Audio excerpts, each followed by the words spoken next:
Hola a todos, soy Pilar Valenzuela y les doy la bienvenida a nuestro podcast Menopausia para Todos en un nuevo capítulo el día de hoy. ¿Tú sabías que la menopausia no necesariamente significa el fin de nuestra sexualidad? Hoy tenemos una invitada muy especial con una larga trayectoria en el acompañar a las mujeres en distintas etapas de su vida, favoreciendo espacios donde ellas puedan decidir libremente acerca de sus cuerpos. Ella es la doctora Loreto Vargas, es ginecóloga y es especialista en sexualidad. Y si bien para muchas mujeres algunos de los síntomas de la menopausia pueden significar el fin de la vida sexual como ellas lo conocían, con Loreto vamos a descubrir que ni la incontinencia urinaria ni la sequedad vaginal tienen que necesariamente afectar nuestro bienestar en este aspecto. Así que aquí comienza un nuevo capítulo de Menopausia para Todas. Muy bienvenida, Loreto. Muchas gracias por acompañarnos hoy. Hola Pili, muchas gracias por la invitación. Yo feliz de aportar con mi granito de arena. Y va a ser un gran granito de arena, estoy segura.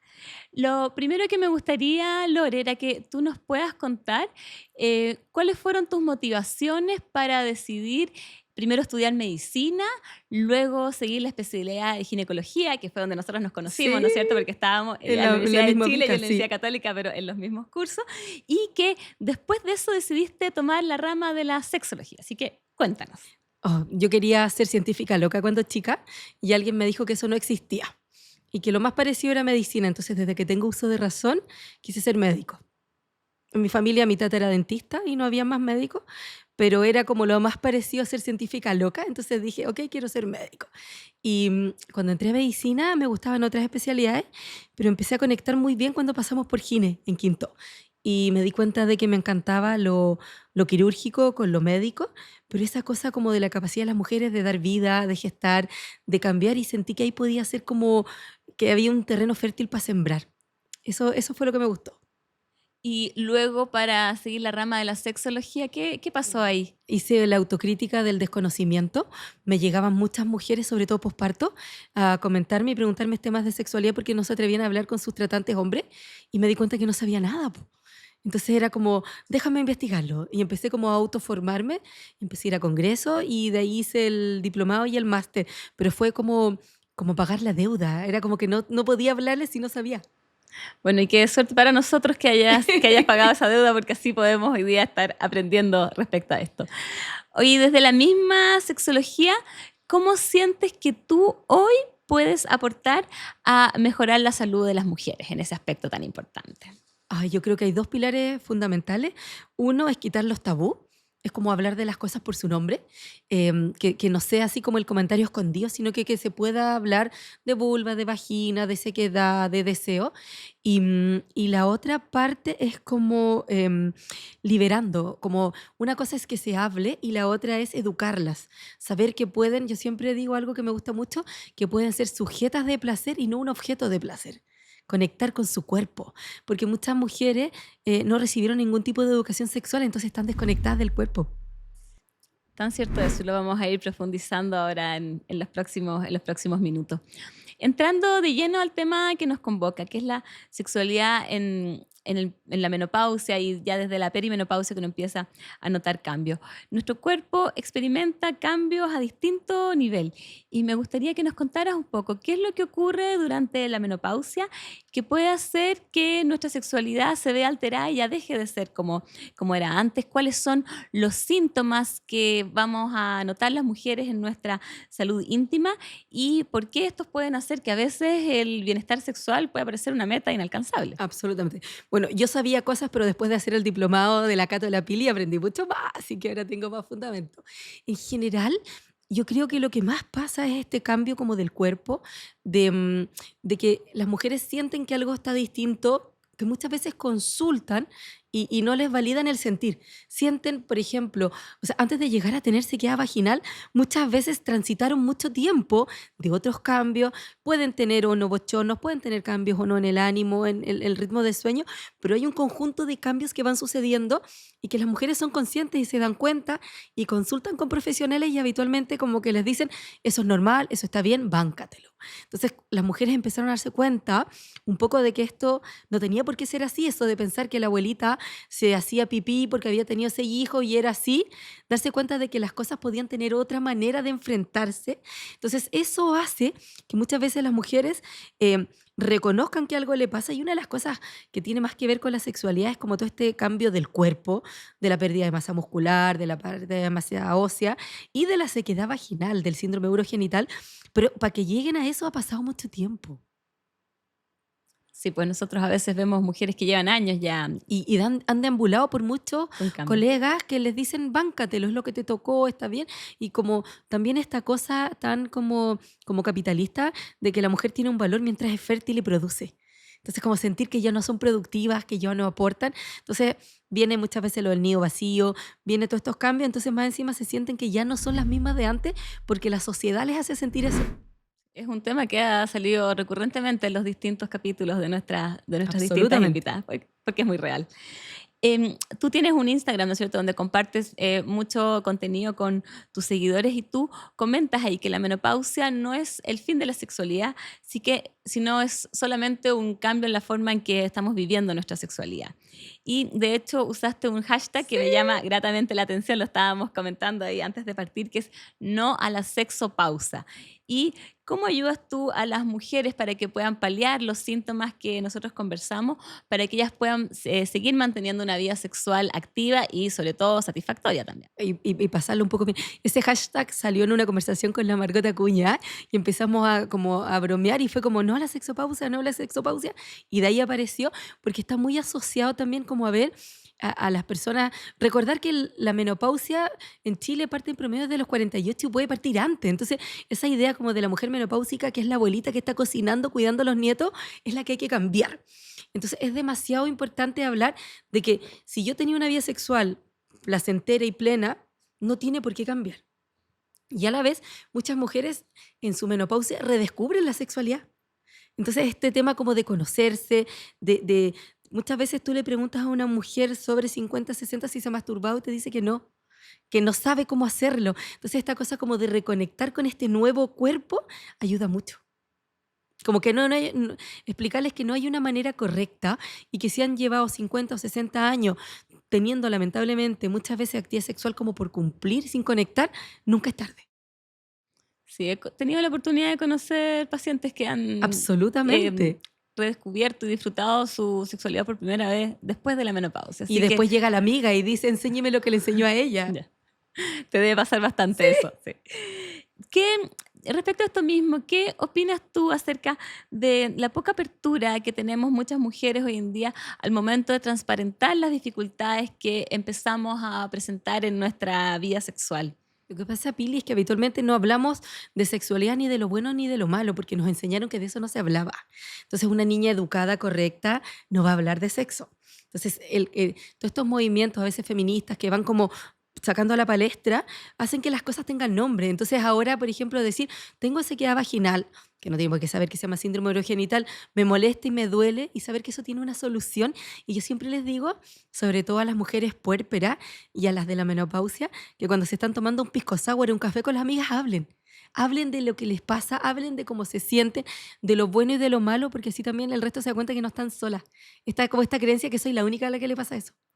Sí, pareciera que cada vez como en los grupos de amigas se está hablando más y a veces tienen como grupos de WhatsApp donde específicamente se hablan solo estos temas. Es como Y es el grupo de maravilloso porque menopausia. yo me acuerdo que cuando hice el diplomado, en una de las clases uno de los profes hablaba de que los hombres tienen contenido sexual explícito en sus celulares en un gran porcentaje y no necesariamente porque ellos lo busquen. Es porque llega espontáneamente. ¿Te imaginas hay un chat de mamás del curso hablando de sexo o mandando fotos de personas con el torso desnudo y caluga? O sea, y muchas veces los chats de hombres tienen ese contenido porque va como implícito.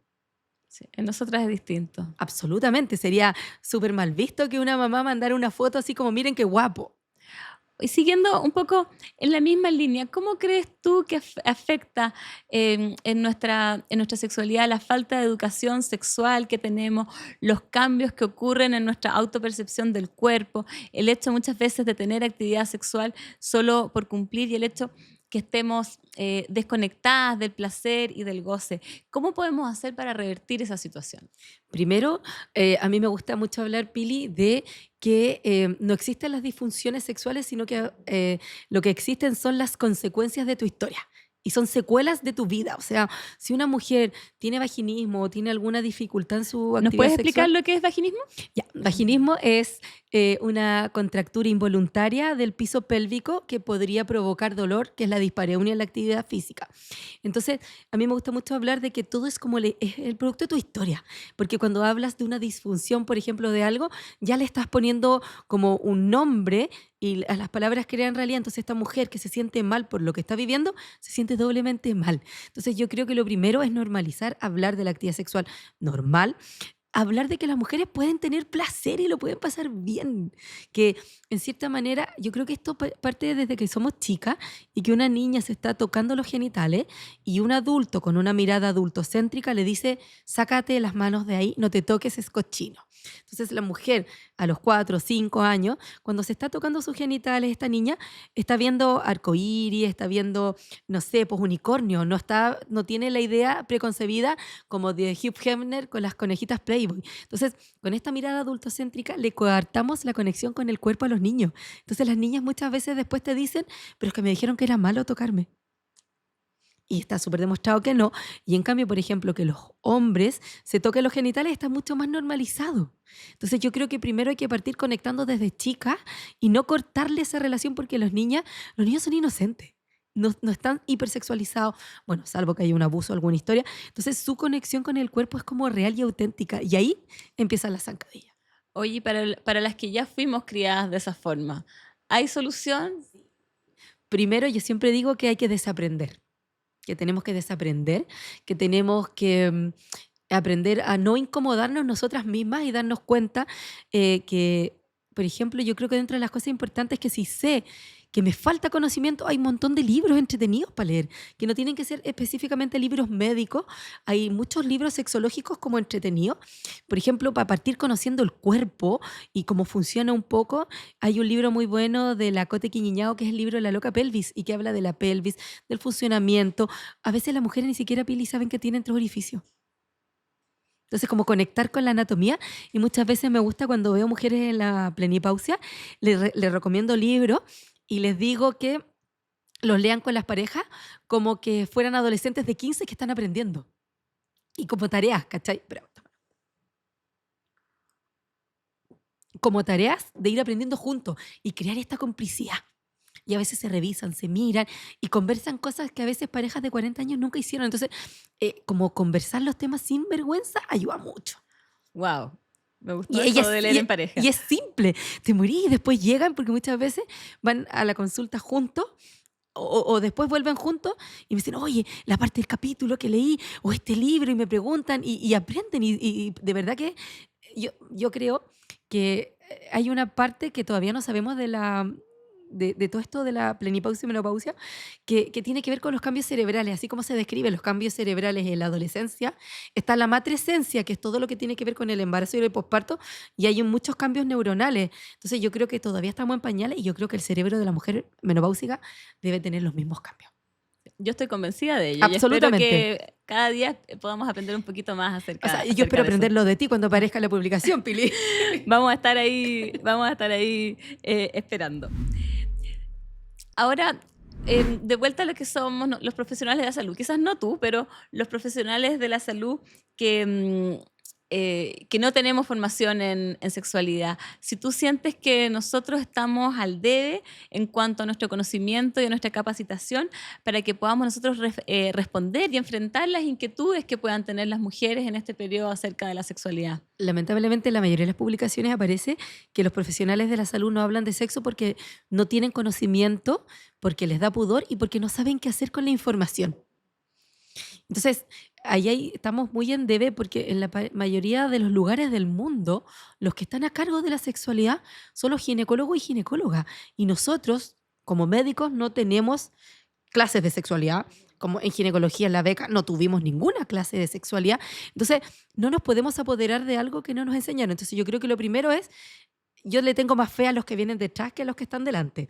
Entonces creo que hay que hacer cambios en las mallas, meterlo y empezar a normalizar. Y yo creo que los colegas que ya decidieron, en cierta manera, no meterse más en el tema, pueden hacer algunas preguntas simples y derivar.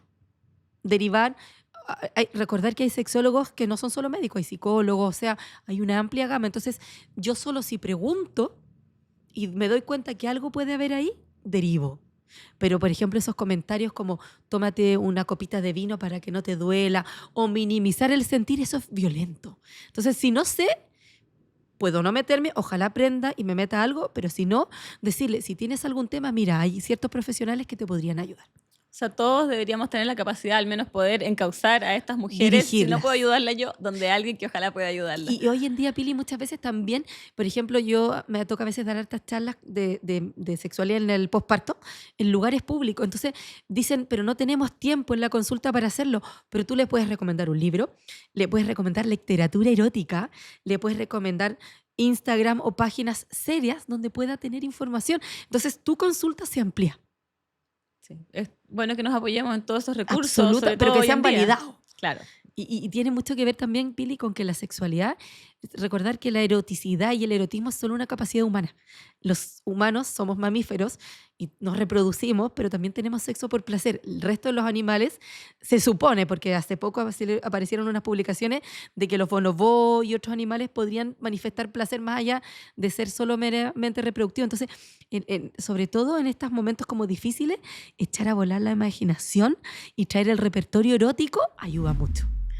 Y el resto de la sociedad, desde tu expertise, ¿cómo crees que podemos hacer para que en conjunto, como sociedad, logremos que la menopausia y la sexualidad dejen de ser un tema tabú? O sea, yo creo que lo primero es que cuando hablemos de menopausia aparezca una mujer con bochorno, con un abanico, esta cosa como tan de ridiculizar estos procesos como fisiológicos. Siempre pasa, piensa una cosa, una mujer menstrua, se enfermó.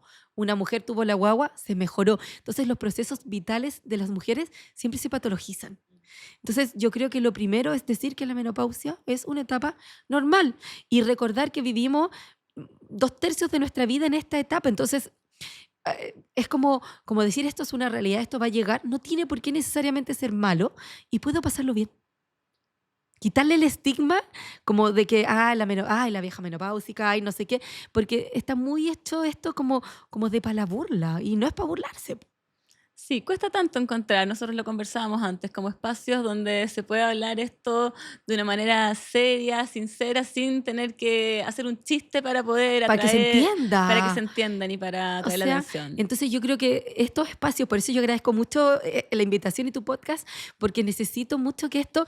Hay mucha gente que está hablando de menopausia y muchos dicen es una moda. No creo que sea una moda, yo creo que en cierta manera muchas de las mujeres que partieron hablando de sus derechos ya pueden estar transitando la menopausia y es como un cauce natural. Nos están arrastrando maravillosamente. ¿Cachai? Pero tiene que haber una base científica y formal. O sea, no podemos hablar siempre de la menopausia como una broma.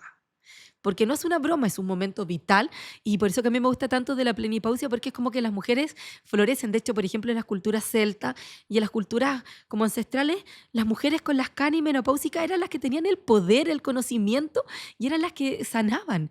Entonces, eso no hay que dejar de mirarlo como importante. Me gusta mucho, ¿no es cierto?, este término que tú has mencionado varias veces, que es la plenipausia. Me encanta. Un término que entiendo fue acuñado inicialmente por la fisiosexóloga y osteópata Mireia Grossman. Explícanos bien qué es y por qué te gusta tanto. Me gusta tanto porque históricamente la palabra menopausia, climaterio, se asocia a eso, por una mujer mayor, que se le acabó la vida, que está encerrada cocinando, cuidando nietos, o que se anda quejando, o que anda irritable y anda llorando.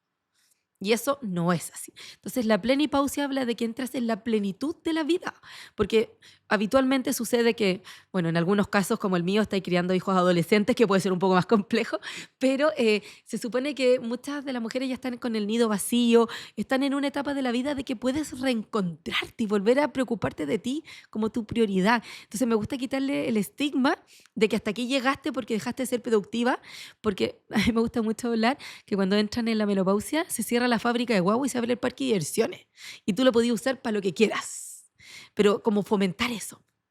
como conectarte con tu vida y reencontrarte con ese espacio que dejaste por ser mamá, por ser pareja, por ser profesional. Entonces siento que es como que puedes volver a tu núcleo. Sí, pues esa es una forma y lamentablemente, por otro lado, muchas veces quienes nos dedicamos y atendemos a mujeres en este periodo de la vida, escuchamos comentarios de nuestras pacientes como que no tienen ganas de tener sexo, que no tienen nada de ganas, que lo hacen más bien por cumplir, pero como conversan con sus amigas y al parecer a todas les Les pasa lo pasa. mismo, bueno, esto es normal, esto es lo que será nomás, es parte de la vida.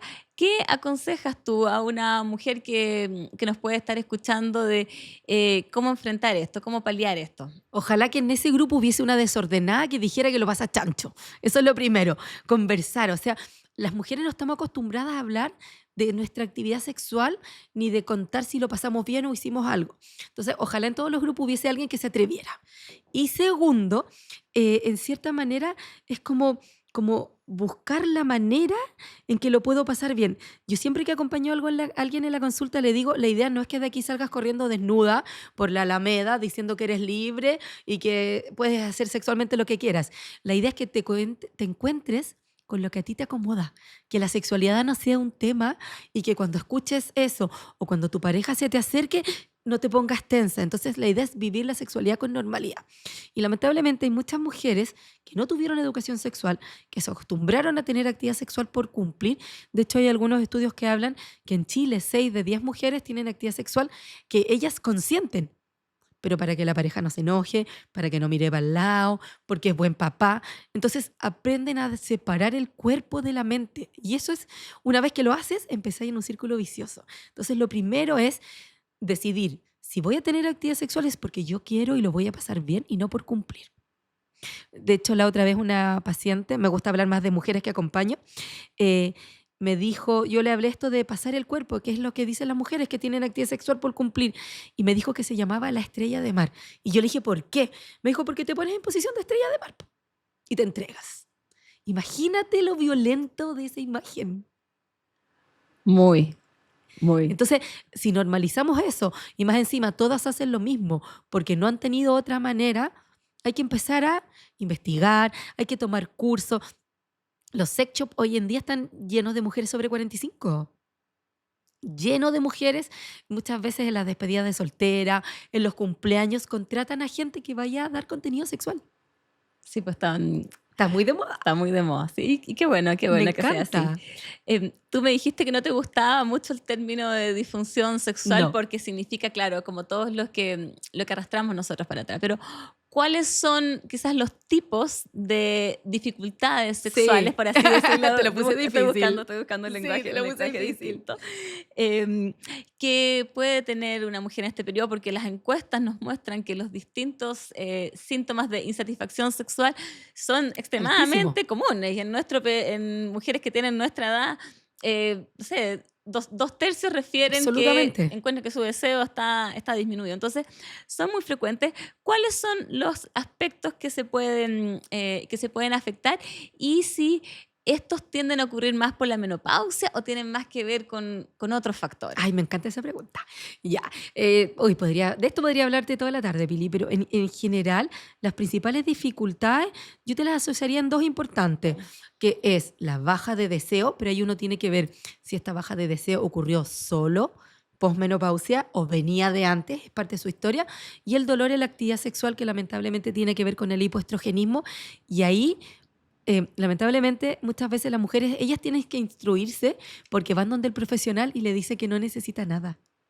Y como por ejemplo aprendimos en las clases, 2 tercios de las mujeres que puede usar hormonas orales puede tener igual sequedad vaginal. Entonces hay que ir preguntando y adelantándose a las situaciones que pudiesen vivir las mujeres. Sí, cuesta mucho, lamentablemente. No son muchas las personas, los profesionales de salud que tienen esas herramientas, pero estamos trabajando ahí para que El diplomado. sí, le cuento a las personas que nos están escuchando que yo soy directora de un diplomado en el área de endocrinología ginecológica y de menopausia. hace ya más de 10 años que yo participo en el diplomado, soy directora hace 2 y tuvimos Fue mi profe, la sí. fortuna de contar con Loreto como una de nuestras alumnas Y muchas de durante este Ginecólogas año. Chile. Sí, Lo muchas, tomamos un montón de colegas. muchas. Oye, Pili, y retomando lo de la pregunta, hay una cosa que está súper como normalizada y es que la mujer llega a la menopausia y se le quita el deseo. Y se entiende, y todo el mundo dice, que es porque faltan las hormonas. Y eso se creyó por mucho tiempo, pero hay un montón de metaanálisis que demuestran que al final lo que hace que muchas veces tu deseo sexual caiga más allá de las hormonas es tu historia de vida. La historia de vida, muchas veces hay depresiones, muchas veces hay mujeres que no se han podido desarrollar, muchas veces hay mujeres que estuvieron toda su vida criando, maternando, criando a los hijos, criando al marido. Entonces no se desarrollaron y de repente llega un momento de la vida y es como, ¿y ahora cómo sigo? Entonces tiene que ver también con todo lo que es la carga mental, el día a día, y no solo con las hormonas. Y por ahí también está lleno de fake news y lugares en Instagram que publicitan el uso de las testosterona, del chip de testosterona y un montón de cosas que son terribles y horribles para la salud de la mujer. Pero como las mujeres muchas veces consultan, no son bien asesoradas y esto vende, terminan cayendo en esas manos. Sí, qué bueno. Es la segunda invitada que habla, por así decirlo, como en contra o no a favor de Es estos implantes de terrible. testosterona Es que que están tan de moda. no existe una pastilla. Mira, el otro día leí un post que decía, no existe una pastilla que pueda solucionar todas las inequidades que viven las mujeres. No, no existe ninguna. Solo trabajo lento y De a poco, sistemático, con mucho esfuerzo y con mucha dedicación. absolutamente. Quería preguntarte, quizás un poquito ligado con lo anterior de este chip que no nos gusta, que no nos Para gusta mucho, nada. es ¿qué opinas tú acerca de ciertos tratamientos quirúrgicos, intervenciones más invasivas que están actualmente disponibles y a las cuales acceden y se realizan muchas mujeres peri 50 años con el fin de mejorar su vida sexual? Por ejemplo, lo que es el rejuvenecimiento vaginal o lo que es el anti-aging. ¿Eres tú partidaria o encuentras que el enfoque debe ser distinto y que tenemos otras alternativas para que estas mujeres puedan retomar su bienestar sexual? Voy a dar una respuesta moderada. Me genera mucho disconfort esto, porque efectivamente hay un porcentaje que sí lo necesita y que sí se puede beneficiar, pero hay un marketing detrás, hay unas ganas de ganar dinero de manera indiscriminada que genera mucha necesidad. Y aquí viene todo esto de la violencia estética, de la violencia simbólica, de que las mujeres quieren, en cierta manera, parecerse a la modelo que aparece en la portada, que tiene 30 años, que vive de eso, entonces se crea una necesidad. Hay mujeres que sí se benefician, por ejemplo, las mujeres que tienen un síndrome urogenital importante, severo, pacientes post-cáncer de mama que cada vez son más jóvenes, ahí podría haber algún beneficio, pero yo creo que esto está sobrevalorado y todo esto que tiene que ver con la cosmética o la cosmetoginecología, encuentro que es muy poco serio y que es muy fácil que las mujeres caigan presas de eso. Sí, a veces incluso puede que quizás ellas ni siquiera tenían la inquietud. Yo he escuchado de un par de pacientes que me han comentado que cuando las vio cierto profesional que les quería ofrecer estos tratamientos, al examinarlas puso cara de espanto. ¿Cómo puedes estar así? Cuando ellas jamás habían tenido ningún Ninguna molestia, cuestionamiento respecto a sus genitales y al examinarlos son genitales completamente normales. Pero absolutamente. imagínate la inseguridad Y la que le necesidad, puede generar a una si es que el ginecólogo, que se supone que es la persona en la que uno confía, le hace un comentario. Y entonces, por eso es tan importante que las mujeres puedan estar informadas para que absolutamente. puedan tomar decisiones buenas y basadas en cosas que están demostradas y que no caigamos, no Empresa seamos de, víctimas de... empresa de colegas que solo quieren abultar su cuenta bancaria. Porque lo otro también es que hay que normalizar de que las vulvas son todas distintas. Yo siempre digo, Pili, que son como las narices. Y son todas distintas y son todas bonitas. Puede gustarme o no gustarme, pero que sea algo propio y no como inculcado. Porque, por ejemplo, siempre pongo el ejemplo de las vulvas del porno. Son vulvas blancas, calvas y turgentes que fueron a un casting de vulva. O sea, ¿de qué me estás hablando? Si pensar en la hegemonía, o sea, lo maravilloso es que seamos todas distintas. Eso es lo maravilloso. Tú algo comentaste respecto como al reencuentro con nuestro cuerpo, en una nueva manera de vivir la sexualidad. y no solo con el cuerpo, sino también como con nuestro erotismo, con nuestra identidad. ¿Cómo consigues tú motivar a las mujeres que tú ves en tu consulta para que logren vivir y sentir esto? Ay, me encanta esa pregunta. Me gusta mucho hablar de lo que es como la libido y el deseo más allá de las hormonas. Y como decía, esto tiene mucho que ver como con nuestra mente, con el pensar.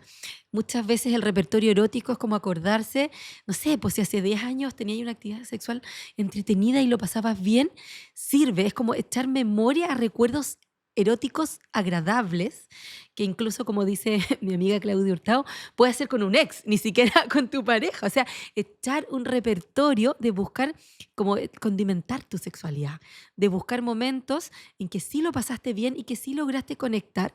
Y lo otro que sirve mucho son los estímulos sexuales efectivos, que van cambiando durante la vida. Por ejemplo, cuando uno, no sé, pues tiene 18, 20 y está pololeando, un beso en el cuello, un cariñito, una cosa así, te puede dar ganas de tener actividad sexual y de estar disponible. En el posparto, cambia mucho y, por ejemplo, los estímulos sexuales son, si tú le preguntas a una puérpera, te dice cuando mi marido bañó la guagua, la vistió y estaba lista la comida, o cuando llegó con las cosas del súper. ¿Y eso qué le está haciendo? Le está quitando carga mental. Y en cambio, por ejemplo, en esta etapa de la plenipausia, un momento como de complicidad con la pareja, como de ir desarrollando instancias que seamos cómplices, y yo siempre digo como de volver a pololear. Y también de autoconocerse. Yo le he enseñado a muchas mujeres mayores, le muestro con un espejo que tiene 3 orificios, dónde está el clítoris, cómo se pueden tocar, y les digo, y les muestro fotos, imágenes, y le digo a tu tiempo y a tu ritmo. Esto no significa que lo vayas a hacer todo el rato, pero es como atrévete a tu ritmo. Poquitito. Me encanta. Y para, ya estamos llegando como al final, pero me gustaría si nos pudieras transmitir, según tu experiencia, algunos consejos clave para que podamos vivir la sexualidad en la menopausia de la manera más plena posible. Yo creo que lo primero es no tener vergüenza. O sea, si uno es menopáusica y es una etapa de la vida que tiene muchas cosas maravillosas, que ha sido muy estereotipada, muy... O sea, si tú googleas menopausia, lo primero, y pones una imagen, te van a salir mujeres transpirando con un abanico. Entonces, como darle otro significado, y esto no es como positivismo tóxico, como tiene que ser así, pero como buscarle otro sentido que me haga sentir cómoda. Yo creo que eso es lo importante, no tener vergüenza, y que si consulto con un profesional de la salud y me dice que es normal, eso sea una bandera roja y me dé cuenta que ahí no es. Es como acudir, no quiero hacer marketing ni nada, pero buscar profesionales que tengan una visión distinta y que sí te validen. Muchas veces llegan mujeres, uno las examina y le encuentra todo normal. Y uno le dice, ok, no te encuentro nada, pero valido lo que sientes. Y darle herramientas. Por ejemplo, no esperar a que una mujer en la menopausia tenga sequedad vaginal para tratarla, porque podemos llegar antes. Entonces, enseñarle a que puede conectar con el cuerpo. Y sabes que últimamente, yo creo que este último mes han llegado muchas mujeres que así como, me va a llegar la menopausia y quiero estar bien. Entonces, como que está ese concepto de prepararse. A mí me encanta el concepto de prepararse y yo diría Sí, que la edad típica a la que eso ocurre es a los 49 años, a veces 49 años y 10 meses, quizás porque saben, sí, po. está en el subconsciente colectivo, que es a los 50 años, que la verdad es que no se aleja tanto Pero de la ahora ha realidad. bajado. Sí, Ent- en distintas Entonces, poblaciones hay distinto. y llegan un poco con el miedo. Entonces yo ahí, más que, es como, disfrútalo, reconéctalo. Hay un montón de libros, la cultura celta tiene un montón de información de esta cosa como espiritual, de la importancia de las mujeres. Entonces, como quitarle esta cosa de que ya no son útiles. Yo creo que hay un sentimiento de que si ya no soy fértil, ya no soy útil.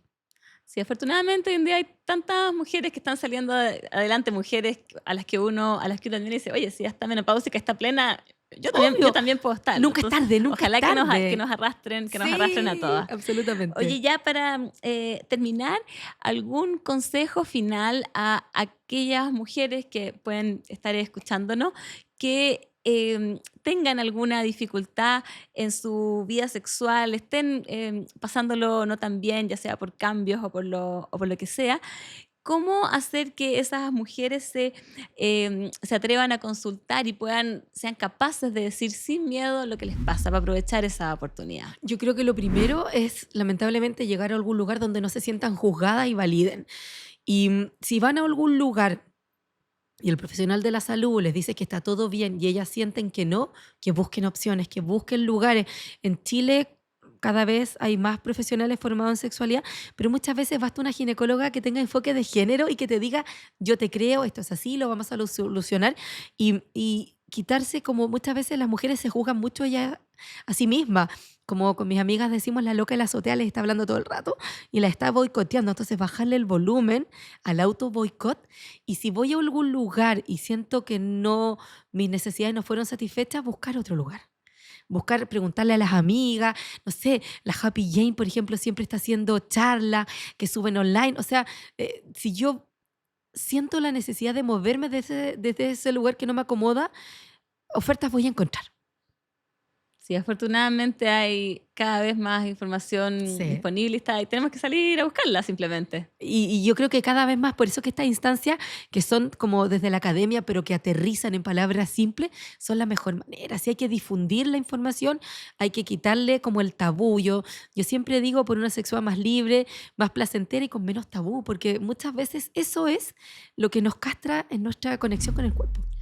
Yo creo que todos quienes nos han escuchado han aprendido mucho hoy día. Ojalá que muchas mujeres al escucharte se hayan sentido también más libres, más cómodas y quizás empoderadas, para si no lo están pasando también puedan ir ahí a buscar apoyo para hacer alguna diferencia y estar mejor.